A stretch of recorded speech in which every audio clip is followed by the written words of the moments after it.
Hello, let's travel back in time. Imagine a world of togas, gladiators, and incredible architecture.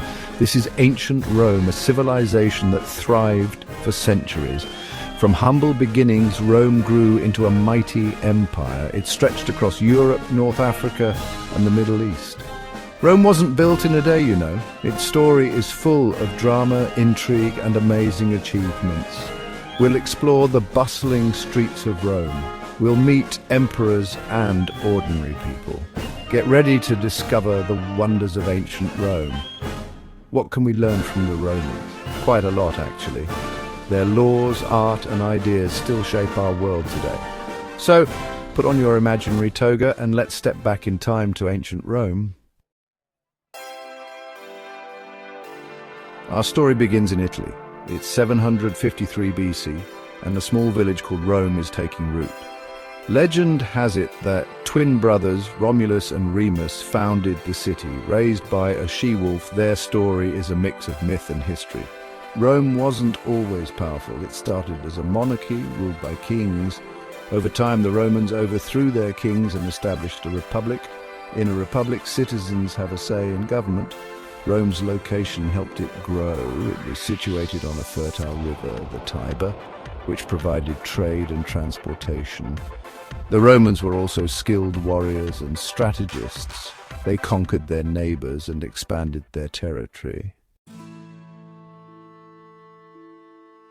The Roman Republic was a complex system of government. At its heart was the Senate, a council of elder statesmen. The Senate debated laws and made decisions about war and peace. But Rome also had assemblies where citizens could vote. These assemblies were divided by class, with wealthy patricians having more power than ordinary plebeians. Over time, plebeians fought for and gained more rights. Important figures emerged during the Republic. Cincinnatus, a farmer who became dictator in a time of crisis, only to return power to the people once the danger had passed.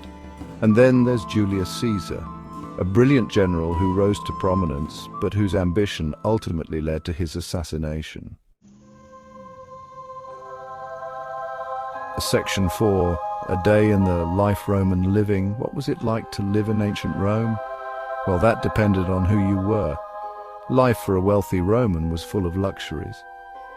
They lived in grand villas, enjoyed banquets, and watched chariot races at the Circus Maximus. Life for ordinary Romans was much simpler. Most lived in apartment buildings called insulae. They worked as shopkeepers, craftsmen, or laborers. Romans started their day early, often grabbing a quick breakfast of bread and water. Entertainment was important to Romans. They flocked to the Colosseum to watch gladiatorial combat and wild animal hunts. They also enjoyed plays, public baths, and socializing in the Forum. Section 5, Roman emperors, the good, the bad, and the ugly. The Roman Republic eventually gave way to the Roman Empire. Augustus, Caesar's adopted son, became the first emperor in 27 BC. He ushered in a period of peace and prosperity known as the Pax Romana. Rome had its share of great emperors like Trajan and Hadrian, who expanded the empire and built impressive structures. But there were also cruel and tyrannical rulers such as Caligula and Nero. The emperors lived lives of immense power and luxury. They commanded armies, made laws, and controlled the vast resources of the empire. However, their lives were often filled with danger and intrigue, as plots and conspiracies were commonplace.